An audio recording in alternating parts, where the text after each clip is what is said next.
This is the Owns Odyssey podcast. Thank you for being here. It seems to me that you lived your life like a candle in the wind. Drinking a bit of this Calypso. Let's see what it's like. I've got new cups as well. Welcome everybody to Owns Odyssey. I got a cup. Bought this cup today in Galway. Oh, that's delicious, that stuff. That is Calippo.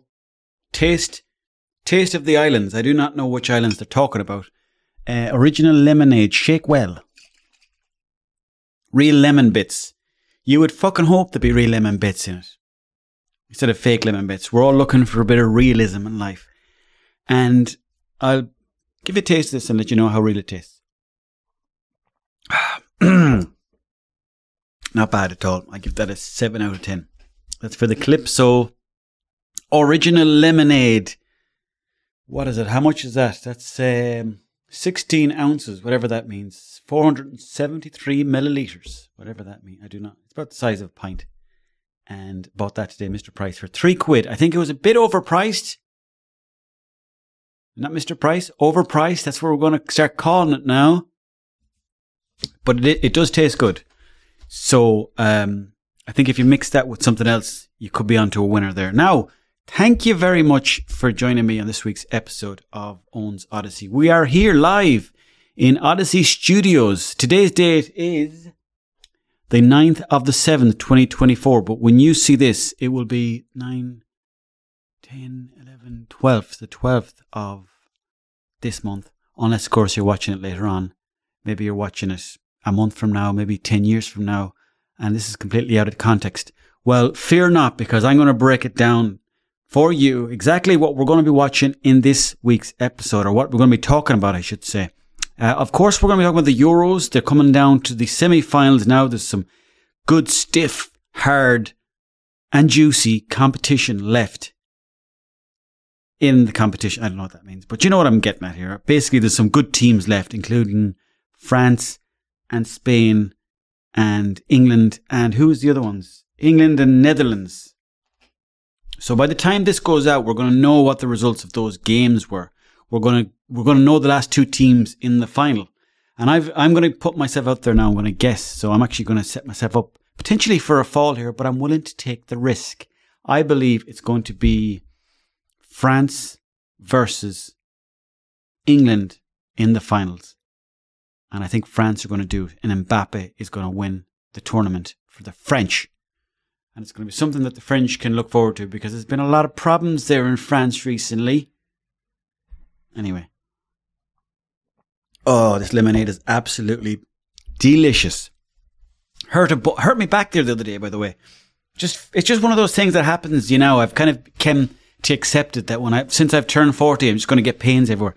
But I got a little lump there on my back. I was showing people, I don't know if you can see that, but I got a little bit of a lump there. Just a little mark there on my back. And, it's a bit of a bruise as well. I know where it came from, but it's just one morning I woke up and had a bruise there on just above the arse. You know where people get those tattoos that say things like juicy or tribal tattoos that they get right above their arse.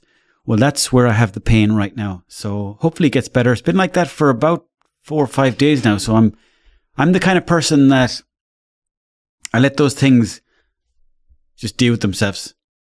Like for about 2 years, I had a problem with my toes. I think I had athlete's foot, and I just kept saying, it'll be grand. And it never actually worked itself out. So I eventually grabbed my life by the balls. Let's put it like that. And I went into the pharmacy. I marched into the pharmacy and I said, my foot needs help. It's okay to ask for help. And I went in and I got something for the foot. And anyways, didn't the fungus clear up? And now we're back to where we were. But I've got this pain in my back. And I'm curious if I should or not go into the doctor. Because you have to get that fucker a few quid as well. And I was back at the dentist again today. Cost me 400 quid to get a deep clean of the dentist. So them lads are cleaning up. Anyways, we're going to be talking also about tantric sex on this week's episode. and specifically about Sting, the singer from Police, who years ago mentioned during an interview that himself and the wife get involved in tantric sex. And basically what that is it's like regular sex, just slowed down. It goes over the course of 7-8 hours. It's the kind of thing you do in the bedroom. We're going to get into that later on. We'll talk about the Euros later on. I was in Cork there last week, so apologies. I couldn't actually make the podcast there last week because I was down in Cork looking after my brother's cats. And then I went to Belfast to meet some potential friends of mine, or I should say potential workmates of mine. So that's good. And I didn't get a chance to come back and do the podcast, but I am back here now in Mayo and I'm excited to see you. Thank you very much for tuning in. Unfortunately, Adam can't be with us tonight because he was in a bit of an accident. Yeah. He was shot. I didn't want to have to bring it up in the podcast, but I suppose as I look over there at the seat and he's not there, it sort of reminds me that like I miss him, you know. But yeah, he was shot last night 25 times in the face, and point blank range. Just some random gunman came up and fired 25 bullets into poor old Adam's face. And if that wasn't bad enough, he was left in the dirt, and a dog, nobody knows where the dog came out of, just a feral German Shepherd came along and must have been hungry because he tore into Adam's face, body, had his body in ribbons and just tore shreds out of him. That's what onlookers were saying. And Adam was left there, just, I guess, in a pool of his own mess. And I suppose the bin man came along 6 a.m. in the morning, and he must have thought that Adam was rubbish or something like that, because he got Adam and he threw him into the back of the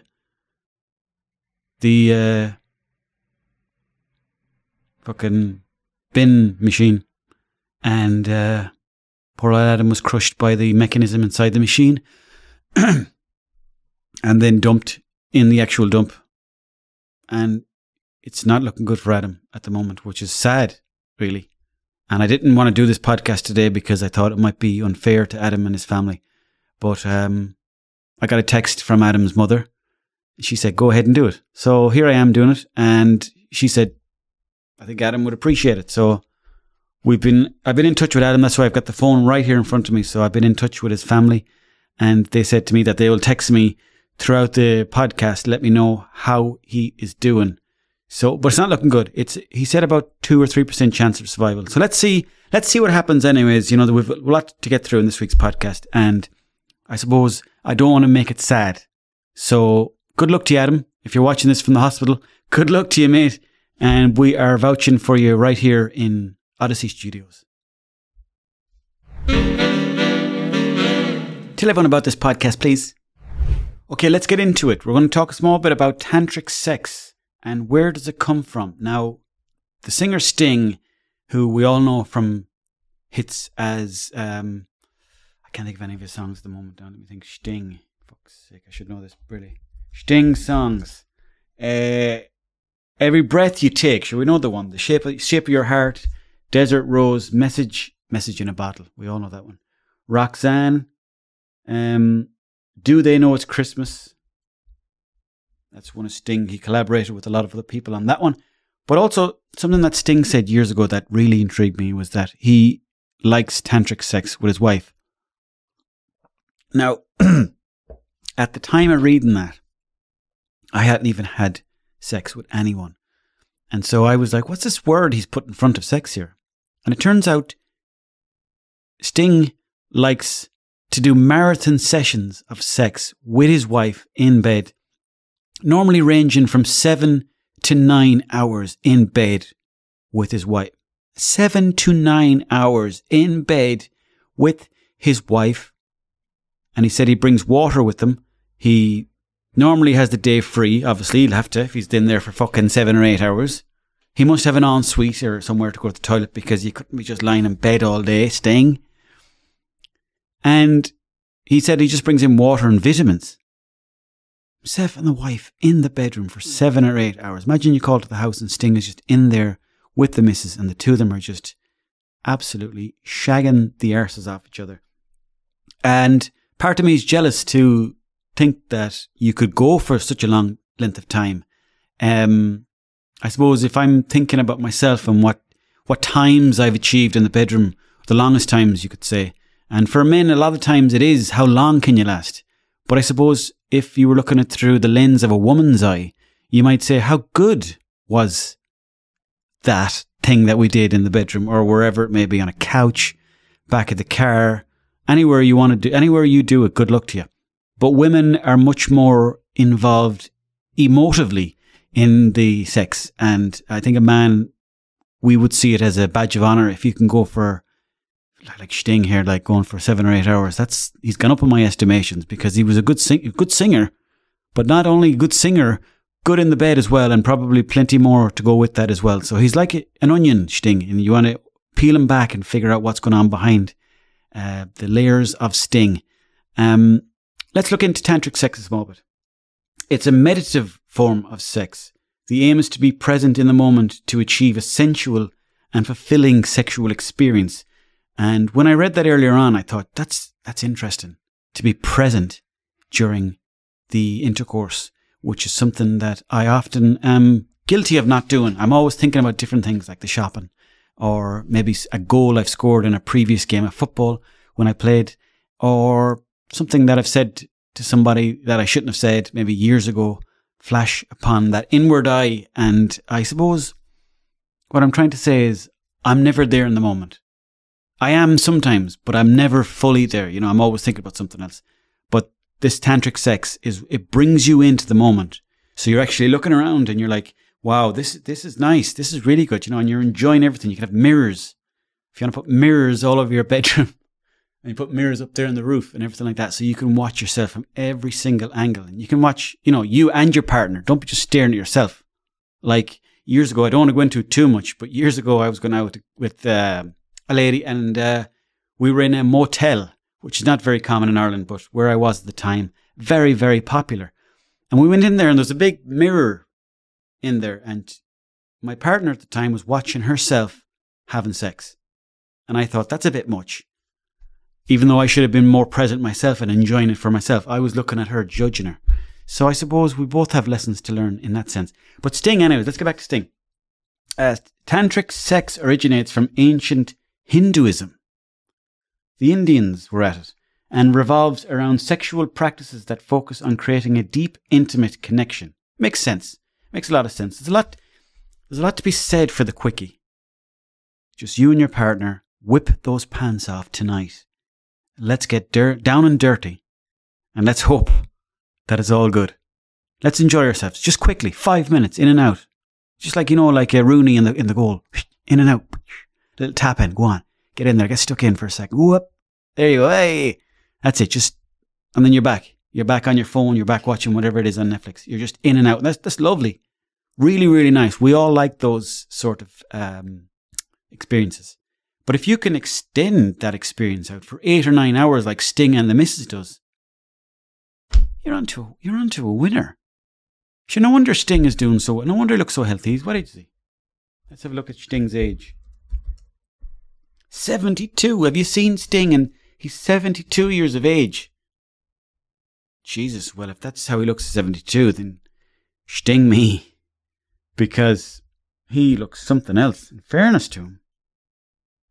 It's funny how they give you other names people search for when you go on Google. Like people also search for Billy Joel, Trudy Styler and Phil Collins. But anyways, we're not getting into those. Maybe those people do like a bit of tantric sex. Tantric sex is a slow, meditative form of sex where the end goal is not orgasm, which I really like again, because I am guilty of running to the end goal, if that makes sense. Running to trying to get it over the line. Does that? Trying to spill. Just I don't want to get too graphic, but you know what I'm getting at. It's not about the orgasm. It's about the journey along the way. It's about the eye contact. It's about touching each other's shoulders. It's about drawing it out like Sting and his partner did. Anyways, knowing one's body. This is a good thing. This is a good thing. We never really taught this in school. Knowing your body. We're always looked upon our own bodies as, you're feeling a bit guilty about the whole fucking thing, to be honest. You know, if you're touching yourself, you'd believe that there was a fella in the sky watching you, touching yourself. Like a fella with a beard in the corner watching you. And sometimes there was. But nowadays, where people are more open-minded about this stuff, it's great. And I think Sting should be the advocate, or whatever that word means, advocate for people who want to explore themselves.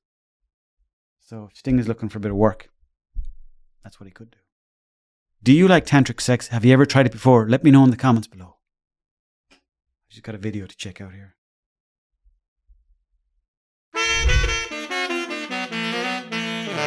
Please check out my Patreon. Now, we got a good question in here from the public that I'd like to read out. My partner and I haven't had sex in over a year. We live together, but we just can't seem to make time for sex. What can we do? Well, as previously mentioned there on the Sting tale, it's very important to make time for yourself and your partner, no matter how long you've been together. Maybe you've been together for only a week, or maybe you've been together for 10 years, or maybe you've been together for the vast majority of your life. Well, you still need to make time for each other and treat each other like strangers. Almost when you come home from work, your partner and yourself could potentially get dressed up and maybe do something spicy. Like, don't be afraid to push the boundaries with yourself. And I'm not talking about you being just dressed up as, for example, a soldier, or maybe a doctor, or a mechanic, or a plumber. What I'm saying is you could get dressed up as something like, she might like to put you in teacher's uniform, school uniform. She might like to dress you up as a nurse. She might like to whip you with a little leather whip. She might like to hit you on the arse with a little leather whip. And if she does, then let her. If it's your house, go for it. It doesn't have to be all work. It doesn't have to be all 9 to 5 stuff. You and your partner treat each other with sensual energy, if you can, please. Thanks. But you haven't had sex. Me and my partner haven't had sex in over a year. We live together, but we just don't seem to make time for sex. What can we do? Well, if I was to look at this through the eyes of Sting, I would say, pick one day every 2 weeks that you think the two of you would enjoy each other's company. One day that the two of you would be relaxed. And it might be just an evening, but take that evening off for yourselves, the two of you, and do something special. Like go for a walk that you've never done before. Or, take each other out for a meal. Or to a place you've never been to before. Or watch a movie at the cinema that you've never seen before. And then come back and maybe hold hands on the couch. Maybe have a couple of glasses of rosé for yourself. And then get the two of yourselves in the bedroom. And then go at it. And then come back to me. And then if you do have a child, please let me know. I'd love to be the godfather. What pisses you off? Let me know. Uncolly@gmail.com. Oh, I'm still getting emails as well from people saying that the Taylor Swift gig that she did in Ireland there last week was a huge success. In fact, it was the most popular tour that anybody's ever done, ever. And Ireland was a part of that tour. And I suppose in that sense, you can't help but stick the hand out to Taylor and give her credit for what she's done. She's become more successful than any performer, any live performer. She's sold out more tickets than anyone else. I think Elton John was number 2 on the list. I would have thought Elvis or Michael Jackson or the Beatles would have had that number long gone. But it seems like Taylor Swift is coming in thick and fast. Oh yes, all these Swiftie fans from around the world really do love Taylor, and they'll follow her into the grave. Let's just see Taylor Swift. Taylor Swift Irish gigs. Capacity. I'm so bad on the internet. She did about 50,000 capacity in the Aviva Stadium. Which is pretty good, but do you know what the interesting thing is? Everyone's forgotten about her now. She's moved on. She's doing a gig somewhere else, and we've all moved on from Taylor Swift. But she's the one who's taken the money to the bank. Loaded superstar Taylor Swift will earn close to £1,400 per second when she was in Ireland. And good luck to you, Taylor. You did well yourself and your boyfriend, Travis, who plays, I believe, baseball. Good luck to the two of you. Hope you do well. You're the new power couple. A lot of people giving out about you as well online about all these flights you've been taking, Taylor. Maybe you could come back and give a bit of money to some local GA and local football teams, Taylor, if you do really care about the people. Taylor. That is your real name, and it's not. I've checked. Sophie. No, I have no idea what your real name is, Taylor. But good luck to you, anyways. You seem like a nice person, and yeah. Next segment. I have to put this out there as well that I was in Cork recently, and I tried out Hillbilly's chicken, and I have to say, amazing chicken. 9 out of 10. The reason why I'm taking away a number from it is because I suppose they charged for ketchup, which I didn't really like. Now, ketchup, I understand, doesn't grow on trees, and so these people have to charge. And there was a period of life where people were just taking as much ketchup as they wanted because they were giving out free ketchup and free mayonnaise and all this other stuff. And so I suppose people were tearing the arse out of it, and companies decided, no, hang on a second, we're going to pull back here now. We're going to start charging you for the ketchup. But normally they keep it around 10, 15 cents, and you're happy enough. Here's 20 cents, keep the 5. But this place, Hillbilly's Chicken, was charging 30 cents for ketchup. Now, maybe I heard it wrong because I wasn't the one buying it. It was the fella in front of me. He was looking to get some free ketchup. And I could feel his angst. But at the same time, I could understand from the Hillbillies' perspective, they didn't want to let a man get away with free ketchup. So it's a double-sided coin, but it's a tricky. It's one of those things that I see coming in as well. There's much more tightening of the purses now, so to speak. It was the same at garages. Years ago, you'd go into a garage and you'd fill up with, if you're getting 5 diesel, we'll say, €5 diesel or €10 diesel, what you would do is you get 10.05, and they would never charge you the 5 cent. And so you could keep getting 5 cents of diesel for free all around the country. Can't do that anymore because you get up to the machine and they're like, you say to them, €20 diesel. And then they go, is it 20.04, is it? Oh, is it, yeah? Is it 20.04 like you need the 4 cent? Anyways, I want to say is Hillbilly's Chicken, 9 out of 10. Amazing. Better than Supermax. That's where it is on the ranking order. I'm going to put it there. I'm going to make a ranking order of the best chippers in the country. And at this moment in time, Hillbilly's is number 1. Then Supermax of Galway. So Hillbilly's Cork, Supermax of Galway.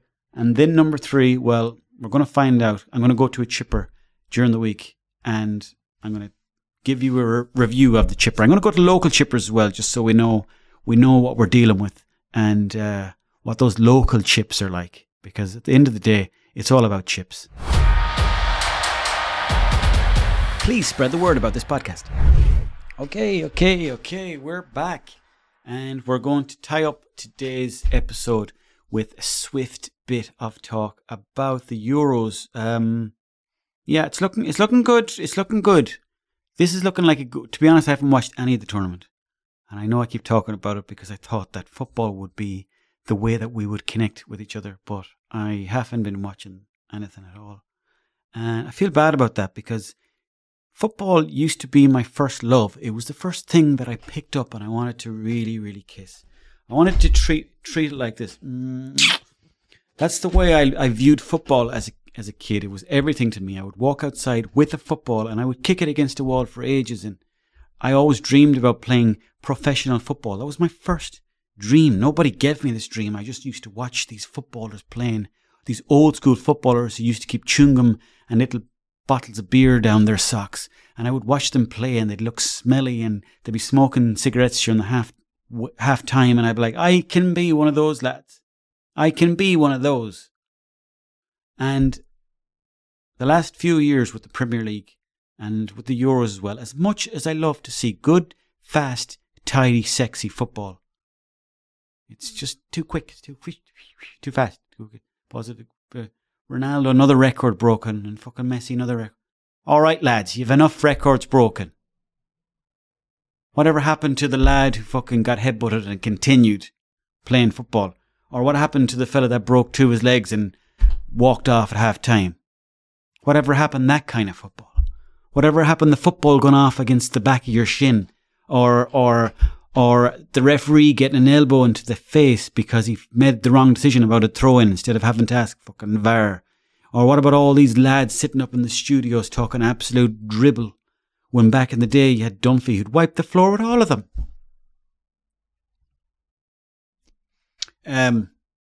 But yeah, I won't be watching the Euros, so I just want to put that out there. I'm only joking, I will. I put £5 on Spain to win. Let's hope they do it. Come on. Tell everyone about this podcast, please. Thanks very much, by the way, for watching the podcast. The numbers are really, really growing.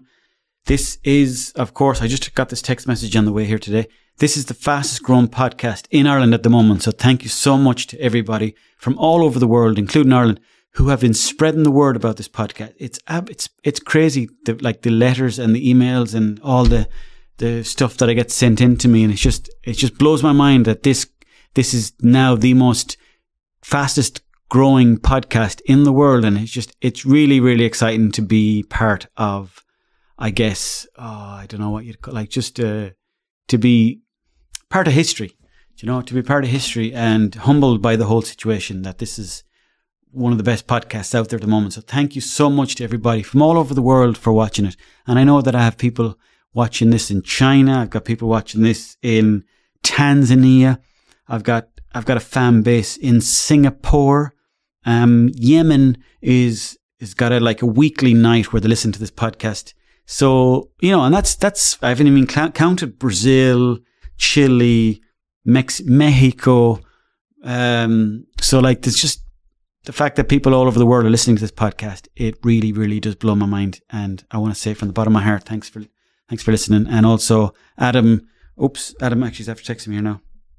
Adam, not looking good. Okay. Shit. Okay. Yeah, not looking good for Adam, folks. That's so, yeah, I hope he'll be fine. I've got a lot of faith in Adam. He's going to be okay.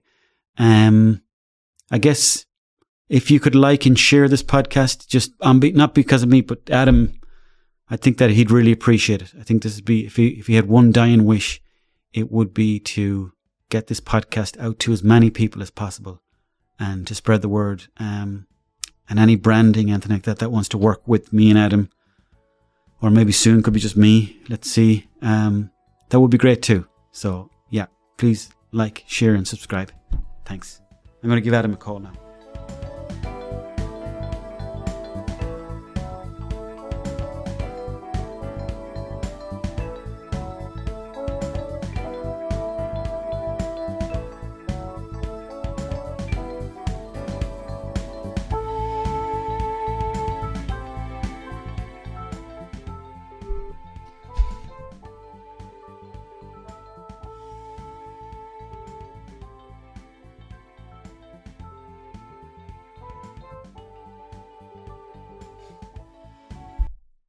Adam, how are you? How you doing, man? Not too bad. Are you sick? I'm a bit sick, yeah. Is it as sore as it sounds? It's not as bad as it was, no. Maybe another day or two should be sound. Okay. I thought you were knocking on heaven's door. No. Other than the cough, it's grand. Oh, brilliant. Okay. Yeah. Great stuff. How are you? Oh, sure, I'm not too bad now.